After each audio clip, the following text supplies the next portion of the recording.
mes 5 matchs à analyser pour la Champions League, la dernière, les frérots. J'espère que tu vas bien, j'espère que tu es bien confortable. On va balancer forcément une belle vidéo aujourd'hui. J'espère que la précédente t'a plu, bien entendu, avec la marche à suivre. On a vu effectivement que c'était fructueux sur la dernière, le dernier petit 5 minutes qui restait sur le match.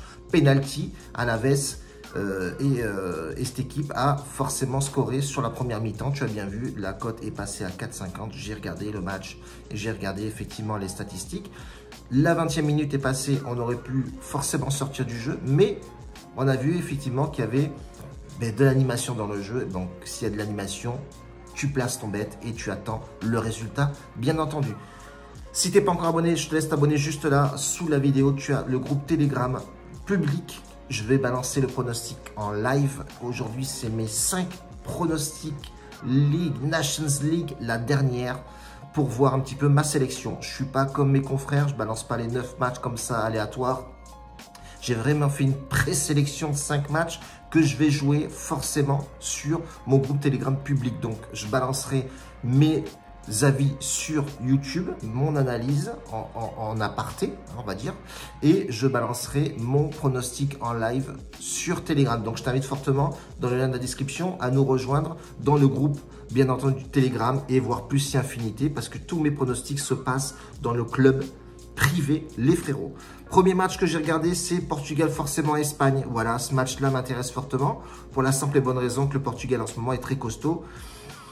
Je ne pense pas qu'il y aura de surprise, mais attention, l'Espagne va peut-être jouer le couteau entre les dents. Attention, même si le dernier match a été perdu, même si effectivement que la Suisse a bien joué le jeu et été costaud, ok d'accord, ça reste quand même l'Espagne. Bon, ils ont pris une claque forcément. À domicile, tu perds 2-0 contre la Suisse. Personne n'aurait parié ce match-là, ceux qui l'ont joué. Félicitations. Le classement général, tu vois bien que le Portugal est premier de son classement, l'Espagne est deuxième. Attention, ça va pousser fortement.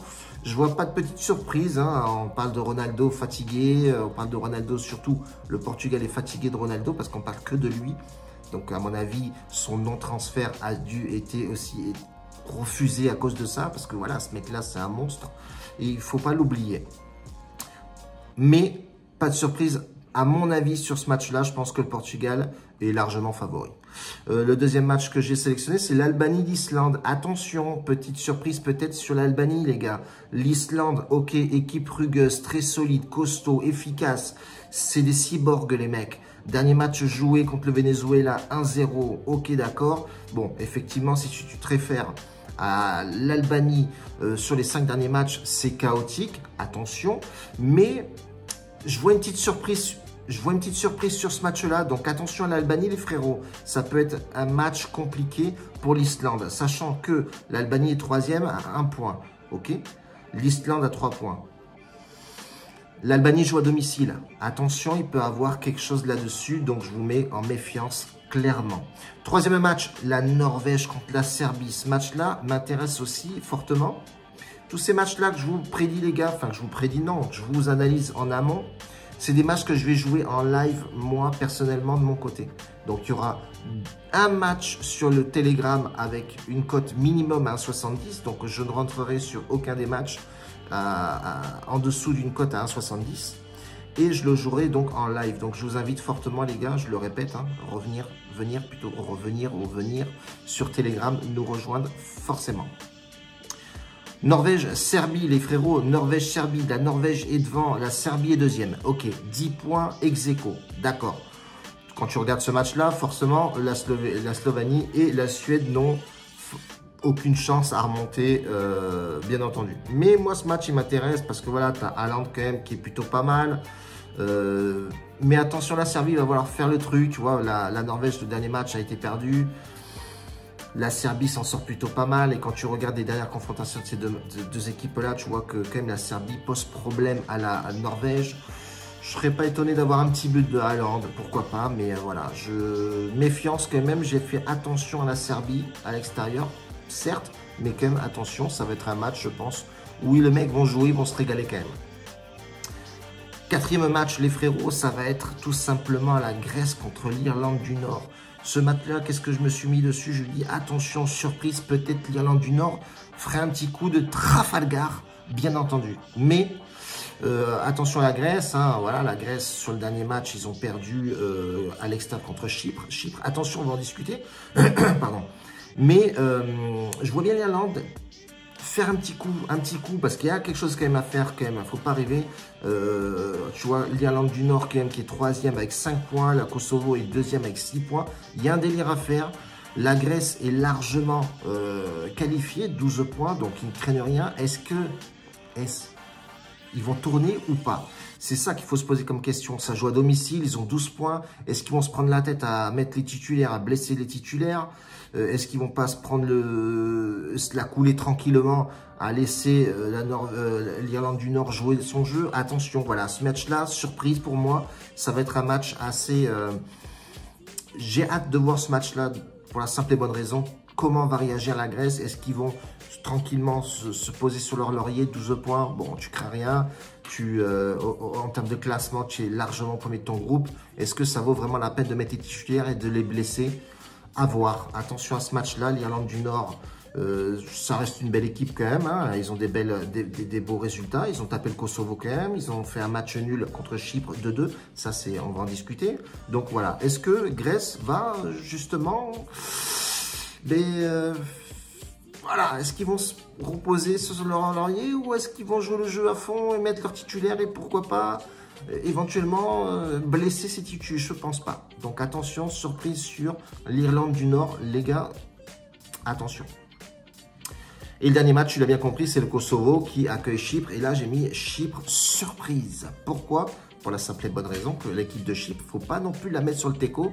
Elle a quand même fait des bonnes stats, elle a quand même fait de bons matchs, notamment contre Grèce, ils ont gagné 1-0, c'était à Chypre, ça je viens de le dire, mais l'Irlande du Nord a arraché un 2-2, Chypre jouait à l'extérieur, donc les Chypriotes, là, ils sont assez compliqués à jouer. Ok, le Kosovo joue à domicile, mais sur le dernier match joué des Kosovars, là, moi j'ai pas vu une équipe extraordinaire, forcément, donc tout le monde me disait, attention, Kosovo va taper machin, non, ils ont perdu quand même 1-0. Contre une équipe qui n'était pas non plus à leur niveau, à mon goût. Après, attention, c'était l'Irlande du Nord, à domicile. Donc, c'est toujours compliqué d'aller jouer là-bas. Mais honnêtement, les Chypres, là, Chypre, c'est quelque chose. Ils vont vouloir faire quelque chose. Quand tu regardes le classement, pour eux, rien n'est joué. Hein. Ils sont à 1 point. Alors, ça peut se jouer sur ce match-là. Je pense que Chypre va aller quand même titiller le Kosovar là, et essayer de les ennuyer fortement, même si ça joue à l'extérieur. Je pense que sur ce match-là, je l'ai souligné en 3 fois. Chypre, ça va être une surprise, je pense. Je peux me tromper. Donc voilà, tu as la sélection des 5 matchs pour moi les plus... ouais, c'est plus à mon goût qu'aller balancer 9 matchs comme ça, aléatoirement. Moi, là, je les joue en live, donc c'est un peu plus complexe, même si je préfère fortement et de les jouer maintenant en pré-match comme ça et d'analyser un match sur le futur. Non, effectivement, le jouer en live, c'est bien meilleur, c'est bien mieux d'ailleurs, je ne sais pas si ça se dit, mais voilà, de visualiser les statistiques en direct. Tu peux faire une petite analyse pré-match, bien entendu, sur les matchs joués auparavant, ça je te l'ai dit, mais de le visualiser en live direct et de voir les statistiques, forcément, et c'est bien plus enrichissant de le voir comme ça, parce que, tu vois, les mecs, la composition déjà très important, et tu vois aussi comment les mecs ils bougent, quoi, comment ils jouent le jeu. Je regarde même plus forcément les matchs en direct. Maintenant le seul match que je me regarde en direct, c'est des matchs que je ne veux pas mettre dessus, ou alors des matchs plaisir, quoi. Mais franchement, honnêtement, de le jouer comme ça en live, c'est bien plus enrichissant d'une chose, et de deux, c'est bien plus les stats sont en live, quoi. Tu vois vraiment le match en live et tu peux t'en sortir vraiment des belles cotes. Je vous ai montré la dernière fois, c'était plutôt pas mal. On reste comme ça pour aujourd'hui, on balance ça tranquillement. Demain il n'y aura pas de match, les matchs reprennent vendredi, donc attention, mettez-vous bien confortable vendredi devant l'écran, parce qu'on va envoyer de la saucée et on va faire ce genre de vidéo là. Et n'oubliez pas que le pronostic sera posté sur le groupe Telegram public. Donc là je donnerai que des avis, des analyses, des sélections de matchs. Comme ça, vous aurez la sélection que moi, je vais proposer. Vous l'aurez vous aussi. Et pourquoi pas, jouer à blanc et tester votre délire. Et puis après, voilà, le plus compliqué, c'est de se sortir une sélection et de se fier dessus. Et de si tu as 5 matchs, tu joues tes 5 matchs et de ne pas aller papillonner ailleurs parce que ailleurs tu n'auras pas analysé comme tu veux. Ta sélection ne sera pas faite avec la cavesse. Et puis c'est tout bordel. En tout cas, on reste comme ça pour aujourd'hui. On se retrouve demain pour forcément avoir le résultat de nos analyses. Est-ce qu'elles ont été bonnes ou pas? Ça on le saura demain. La bise les gars, à demain, ciao.